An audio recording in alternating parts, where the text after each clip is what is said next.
Assalamualaikum warahmatullahi wabarakatuh dan salam sejahtera.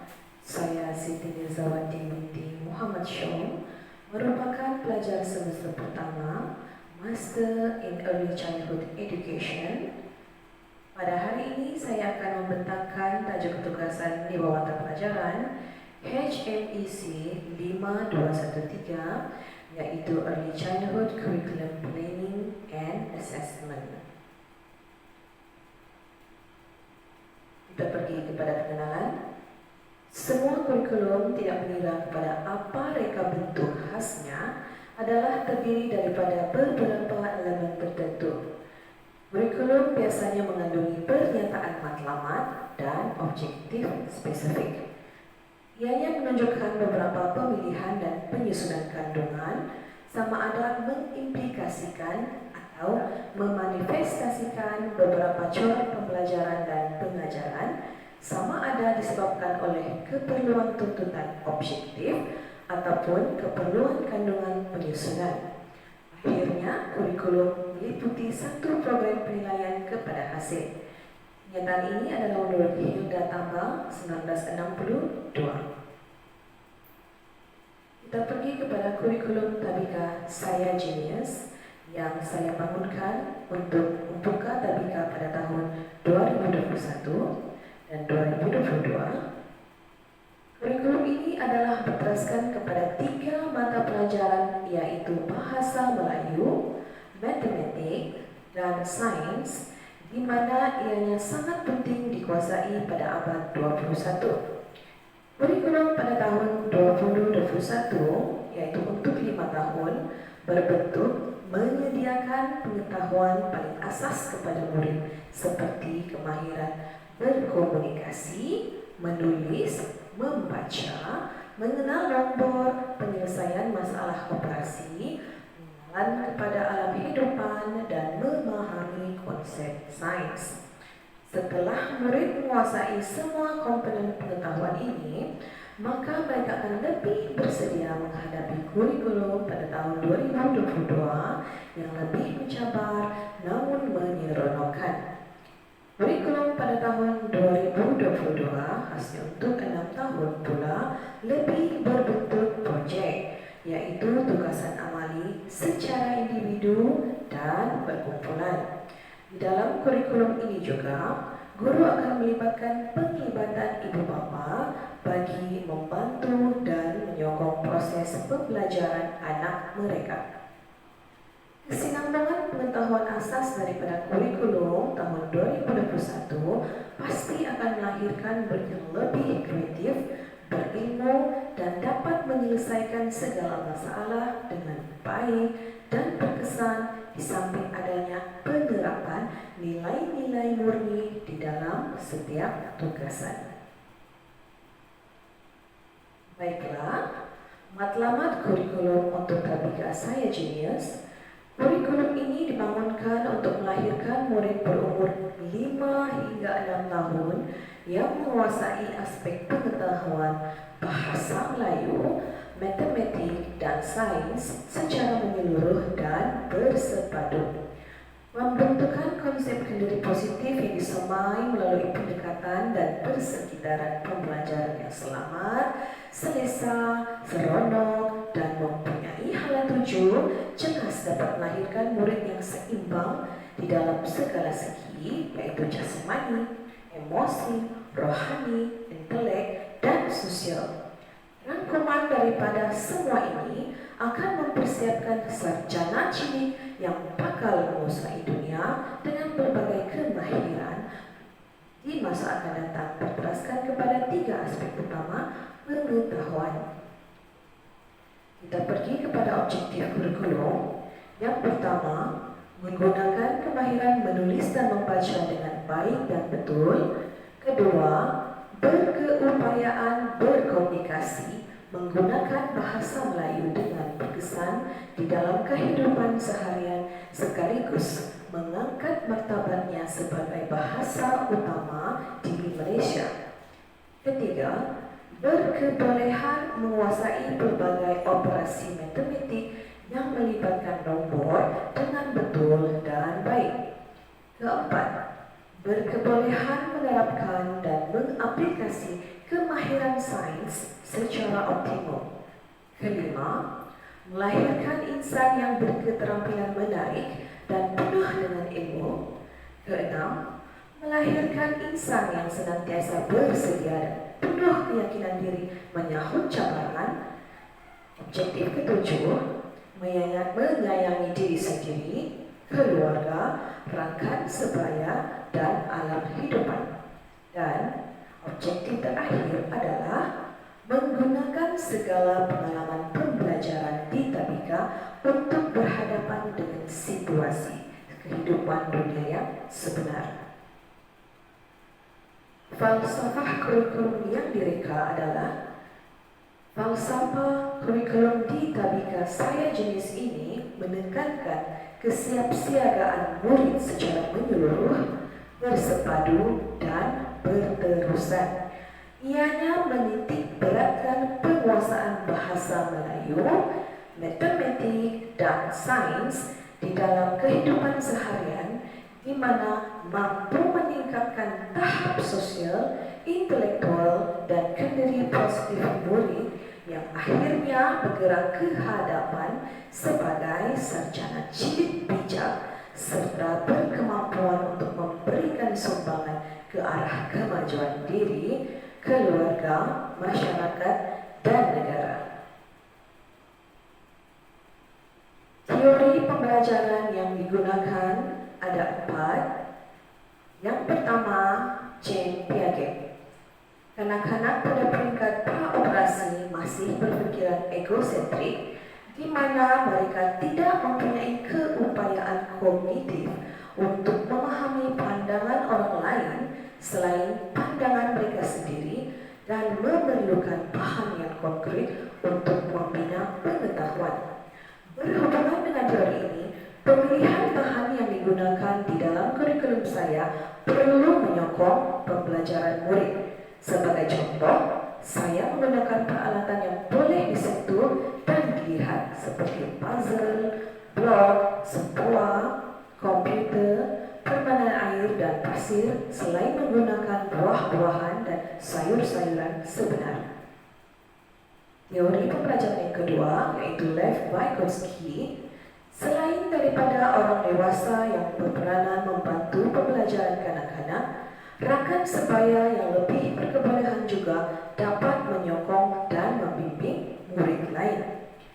Berkaitan dengan teori ini pula, sebagai contoh, setiap aktiviti perkumpulan yang akan dilaksanakan perlu ada seorang murid yang mengetuai atau menjadi fasilitator kepada murid lain untuk menyiapkan tugasan perkumpulan.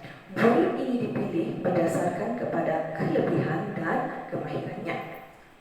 Teori pembelajaran yang ketiga yaitu Howard Gardner, yaitu teori kecerdasan pelbagai mengatakan bahawa kanak-kanak adalah pintar dalam berbagai cara. Kecerdasan pelbagai boleh memberikan kesan yang baik kepada kesinambungan pembelajaran murid. Sebagai contoh, murid yang mempunyai kecerdasan pelbagai verbal linguistik akan lebih cepat dan mudah menguasai bahasa dengan baik, dan bakatnya juga boleh diasah dengan mengikuti pertandingan pidato pada bulan Julai 2022. Dan teori pembelajaran seterusnya adalah Abraham Maslow. Beliau menyatakan menyediakan keperluan asas dan terbaik untuk murid akan memberikan pengaruh kepada perkembangan pembelajaran mereka. Di dalam hierarki Abraham Maslow, saya mengambil contoh tingkat keempat, yaitu pencapaian dan prestige. Pengiktirafan atau ganjaran perlu diberikan setelah murid dapat menguasai sesuatu kemahiran dengan baik.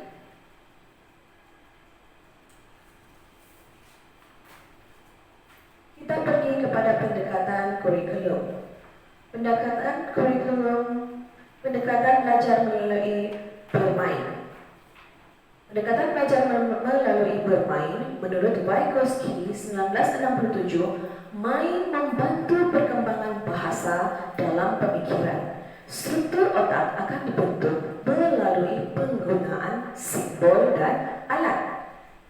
Sebagai contoh, adanya aktiviti pancing nombor di dalam mata pelajaran matematik tahun 2021. Melalui aktiviti ini, murid akan berasa seronok memancing nombor bersama rakan-rakan, namun dalam masa yang sama dan lebih penting, mereka dapat mengecam nombor 1 hingga 20. Pendekatan kurikulum yang kedua adalah pendekatan berasaskan projek. Ianya selari dengan Kementerian Pelajaran Malaysia melalui Handbook Project Based Learning, di mana menekankan strategi pembelajaran di luar bilik darjah. Sebagai contoh, di dalam kurikulum saya ada projek berkebun sayur pada bulan Mac dan April tahun 2022.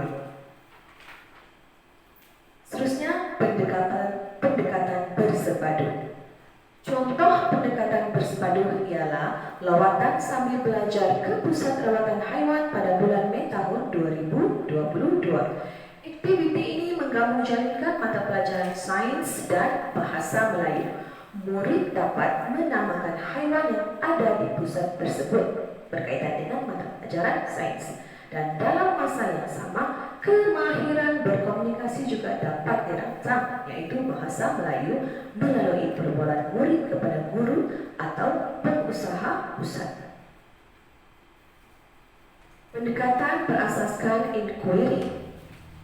Sebagai contoh, kurikulum pada bulan September 2022 akan diadakan perkemahan sambil belajar ke hutan simpan Banjaran Kroke dengan penglibatan ibu bapa.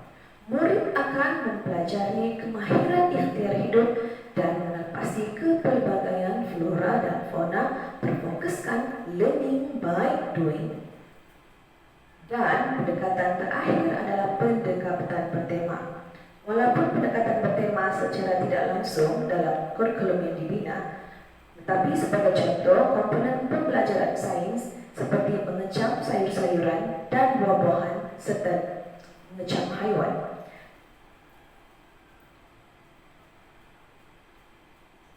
Berikut adalah pengalaman pembelajaran mata pelajaran bahasa Melayu 5 tahun bulan Januari hingga Desember 2021 sebagai contoh. Bahasa Melayu semester pertama, bulan dan minggu. Januari, minggu pertama.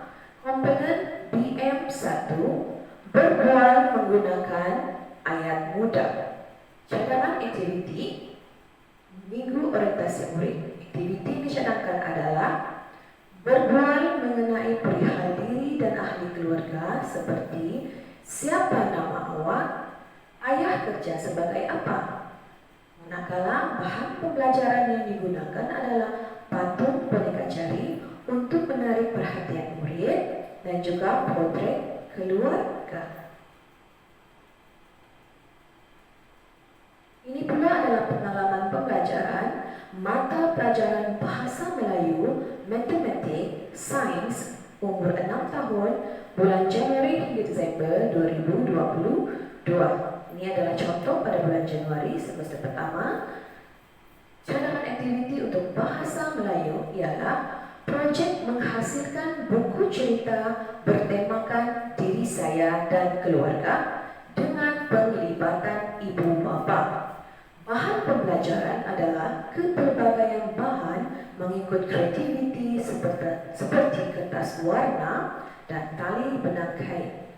Manakala cadangan aktiviti untuk mata pelajaran matematik adalah projek reka cipta sebuah alat pengiraan secara berkumpulan. Bahan pembelajaran ialah bahan-bahan terpakai mengikut kreativiti seperti kotak dan botol. Seterusnya, untuk mata pelajaran sains, cadangan aktiviti adalah taklimat pegawai daripada Jabatan Pertanian dalam membimbing dan mewujudkan pengusaha pertanian. Bahan adalah proyektor, skrin paparan, dan komputer riba.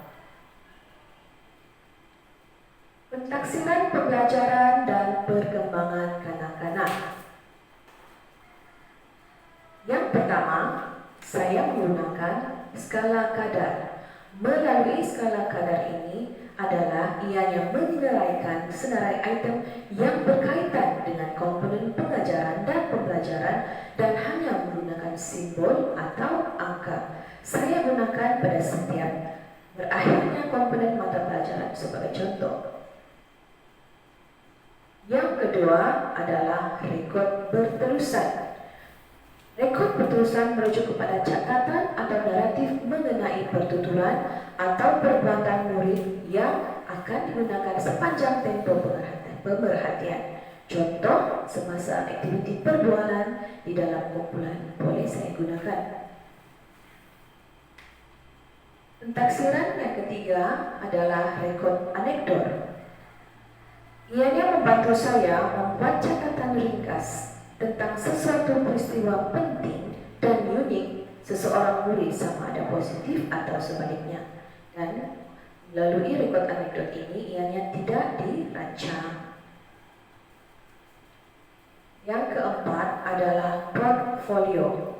Melaluinya, perkembangan murid akan nampak lebih jelas kerana hasil kerja murid seperti gambar atau lukisan akan didokumentasi setelah saya menulis tahap kebolehan dan kemajuan murid. Akhir sekali adalah temu bual dengan ibu bapa. Temu bual bersama ibu bapa akan dicatatkan di dalam borang khas sebagai rujukan kepada perkembangan murid. Sebagai penutup, secara kesimpulannya, melalui perkara-perkara yang telah dibentangkan akan dapat menentukan kejayaan kepada matlamat dan objektif kurikulum yang dibangunkan. Pada masa yang sama, penilaian dan penambahbaikan dari masa ke semasa akan dijalankan untuk memastikan tabika saya jenis sentiasa dapat menonjolkan dan memberikan hasil yang terbaik kepada setiap orang murid serta kepuasan kepada pihak ibu bapa. Sekian, terima kasih.